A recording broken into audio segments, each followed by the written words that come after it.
2021 அந்த கூட்டணி அமைக்கும் போது கூட்டணி கட்சிகள் எல்லாமே பலமா இருந்தது. ஆனா இப்போ அதன் மேலேயே தாக்கம் இருக்கு. விசிகா மேலேயே பட்டியலின மக்கள் கொஞ்சம் வெறுப்பாங்க. ஏன் நமக்காக ஒன்றும் பெரிய அளவில் குரல் கொடுக்கலையேன்னு திருமாவளவன் குறை சொல்றாங்க. செல்வப்பெருந்தகை மேல அந்த மாவட்ட செயலாளர்களே குறை சொல்றாங்க. கம்யூனிஸ்ட் மேல இது வரைக்கும் அவங்க வந்து ஒரு நேர்மையான கட்சின்ற பேர் இருந்துச்சு. இப்போ பணம் வாங்கிட்டாங்க அப்படின்னு சொல்லி இந்த பணத்தை ஆன்லைன்ல அதிக அளவு சோசியல் மீடியால வைரல் ஆகுது.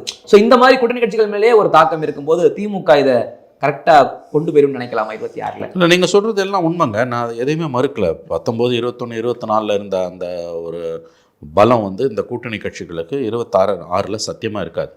அதுவும் பார்லிமெண்ட் எலெக்ஷன் அளவுகோல் கிடையாது. 19, 24 அசம்பிளி தான் அளவுகோல். 21லேயே பலமான 10 வருஷம் ஆன்டி இன்கம்பன்சிக்கு பிறகு 75 சீட் அதிமுக கூட்டணி ஜெயிக்க முடிஞ்சது.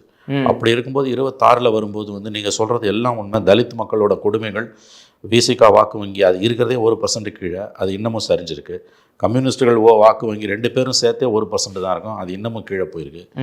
இதெல்லாம் திமுகவுக்கு சவாலாக தான் அமையும். அதனால தான் நான் சொல்கிறேன், நீங்கள் கேட்ட முதல் கேள்விக்கு சிறுபான்மையின வாக்குகள் 90% திமுக கூட்டணிக்கு போனாலும் ஜெயிக்கிறது அவ்வளோ ஈஸி இல்லை. ஏன்னா அவங்க கூட்டணி வந்து திமுகவோட வாக்கு வங்கியே சரிஞ்சிருக்குங்க. அதில் கூட்டணி கட்சிகளோட வாக்கு வங்கின்றது ரொம்ப சொற்பங்க அது. ஆனால் அந்த சொற்பம் தான் இந்த 1.5%, இவங்க எல்லாரும் சேர்ந்து வாங்கின 1.5% தான் வந்து மக்கள் நல கூட்டணியோட 1.5% தான் 2016 ஜெயலலிதாவை மீண்டும் ஆட்சியில் அமர்த்துச்சு.